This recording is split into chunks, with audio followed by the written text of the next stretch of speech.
Back to my new blog. तर सकाळी सकाळी खेळायला आलो होतो आणि खेळायला आलो तर पाहिलं तर इथं ग्राउंडवरती बेसबॉलचे मॅचेस चालू होते. त्यामुळे आज आमचं काय खेळणं होणार नव्हतं. त्यानंतर म्हटलं घरी जाऊन तर काय करायचे, त्यामुळे थोडा वेळ बेसबॉलचे मॅचेस बघत बसलो. आम्हाला काय समजत पण नव्हतं बेसबॉल मधलं, स्टील बघत बसलो. बॅट्समनने शॉट मारून बॅट्समन पळाला राईट साईडला आणि रनआउट झाला, तुम्ही पाहू शकता. त्यानंतर एक इनिंग संपली, त्यानंतर दुसरी इनिंग चालू झाली.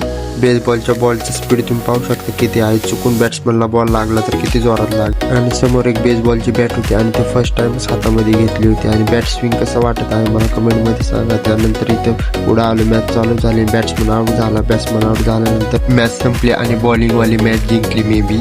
त्यानंतर दुसऱ्या टीमचा टॉस चालू झाला आणि तुम्ही पाहू शकता किती प्रॉपरली होत आहे टॉस. दोन्ही टीमचे कॅप्टन, वाईस कॅप्टन, अंपायर्स सगळे खूप बोर व्हायला लागले मॅच बघून. त्यानंतर घरी जायला निघालो. घरी गेलो, आंघोळ वगैरे केली, पोरं आली रूममध्ये. मग आमच्या ट्रिपचं प्लॅनिंग चालू झालं. ट्रिपचं प्लॅनिंग वगैरे केल्यानंतर आज ज्योतिबाच्या मंदिरामध्ये जायचं होतं मला आणि मम्मीला. सो मम्मीला घेऊन मी ज्योतिबाच्या मंदिरामध्ये आलो. तर इंदापूरचं ज्योतिबाचं मंदिर आहे, तुम्ही पाहू शकता ज्योतिबाची मूर्ती. दर्शन घेऊन आम्ही पुढे आलो. तर पण मम्मी परड्या भरत होती. परड्या वगैरे भरून झाल्यानंतर तुम्ही बघू शकता गर्दी किती आहे इथं मंदिरामध्ये. त्यानंतर पुढे गेलो. त्यानंतर पुढे आलो, श्री कालभैरवनाथ मंदिर याचं दर्शन घेतलं. मंदिराचं दर्शन घेऊन गेल्यानंतर पुढे आलो आणि इथं तुम्ही बघू शकता ज्योतिबाचा घोडा आणि ज्योतिबा आहे. त्यानंतर इथंही दर्शन घेतलं. त्यानंतर पुढे गेलो. पुढे गेल्यानंतर तुम्ही उंट पाहू शकता की छान असा डेकोरेट केला आहे. त्यानंतर तो प्रसाद घेतला.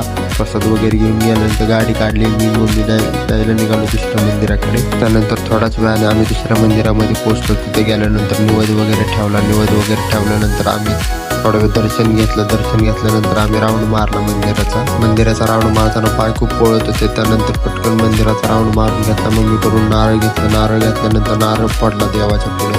नारळ फोडल्यानंतर तिथे एक झाड होते, तिथेही निवड ठेवलं मम्मीने. निवेद वगैरे ठेवून झाल्यानंतर आम्ही पुढे गेलो. त्यानंतर आम्ही पुढे गेलो, देवीच्या मंदिरामध्ये गेलो. तुम्ही पाहू शकता देवी गणपती सगळे आहे तिथं. त्यानंतर तिथे देखील नारळ फोडून घेतला.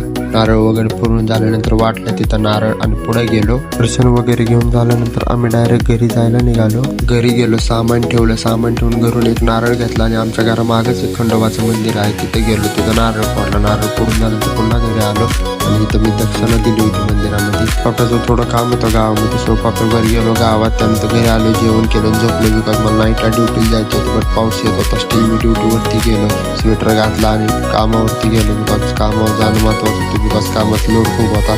त्यानंतर मी माझ्या डेस्कवरती बसलो काम करत.